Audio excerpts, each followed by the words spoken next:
Good morning. This is Father Stephen Kelly from St. John's Church in Detroit, and we're continuing our series of daily morning meditations where we generally look at one or another of the lessons that are assigned for morning or evening prayer, what is known as the daily office lectionary. Today, for Saturday, let's continue our way through the book of Numbers. The last 2 days, we heard about the scouting party going into the land of Canaan, telling them on one hand there's really good food there and the land is good for farming, but on the other hand, bringing back reports that the people who live there are giants and that they were going to be hard to defeat. And so they rebel. Yesterday we read about them rebelling against God and in fact saying it'd be better if we died in Egypt. But then suddenly at the end of the story that we read yesterday, the glory of the Lord appeared from the tabernacle. And God is going to speak about it. Moses and Aaron have gone down on their faces, and Joshua and Caleb have spoken in favor of God. But now the glory of God appears. And so that's where we pick up. Chapter 14, verse 11. And the Lord said unto Moses, how long will this people provoke me? And how long will they believe me for all the signs which I have shown among them? I will smite them with a pestilence and disinherit them, and will make of thee a greater nation and mightier than they. And Moses said unto the Lord, then the Egyptians shall hear it, for thou broughtest up this people in thy might from among them. And they will tell it to the inhabitants of this land, for they have heard that thou, Lord, art among this people, that thou, Lord, art seen face to face, and that thy cloud standeth over them, and that thou goest before them by daytime, a pillar of a cloud and a pillar of fire by night. Now, if thou shalt kill all this people as one man, then the nations which have heard of the fame of thee will speak, saying, because the Lord was not able to bring this people into the land which he sware unto them, therefore he hath slain them in the wilderness.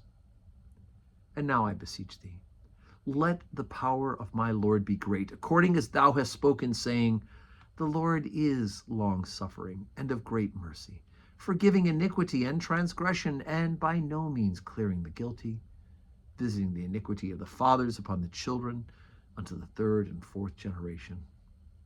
Pardon, I beseech thee, the iniquity of this people, according unto the greatness of thy mercy. And as thou hast forgiven this people from Egypt, even until now. And the Lord said, I have pardoned according to thy word. But as truly as I live, all the earth shall be filled with the glory of the Lord.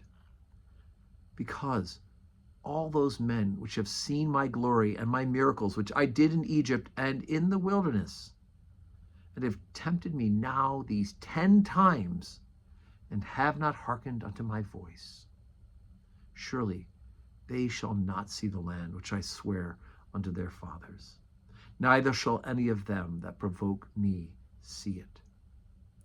But my servant Caleb, because he hath another spirit with him, and hath followed me fully, him will I bring into the land whereinto he went, and his seed shall possess it.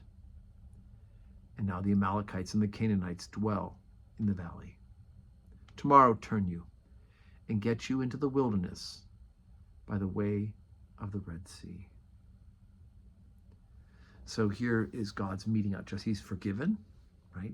Moses begs for mercy, pleads on behalf of the people of Israel. He does that a lot.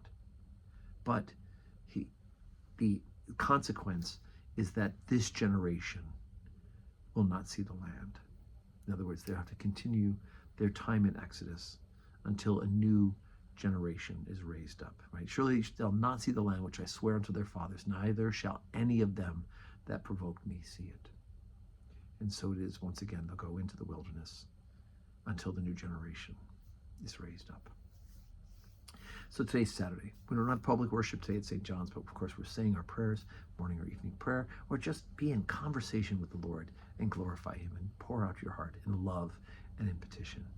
And of course, tomorrow we're going to gather together to worship, right? Sunday at St. John's, including 7:30 morning prayer, 8 o'clock Holy Communion, 10 o'clock Holy Communion, and 5:30 evening prayer. And at the 10 o'clock service, we've got 2 baptisms, Marjorie and Penelope, so it'd be wonderful. So plan on worshiping with us. Join us, and may God grant us a wonderful Saturday full of blessings.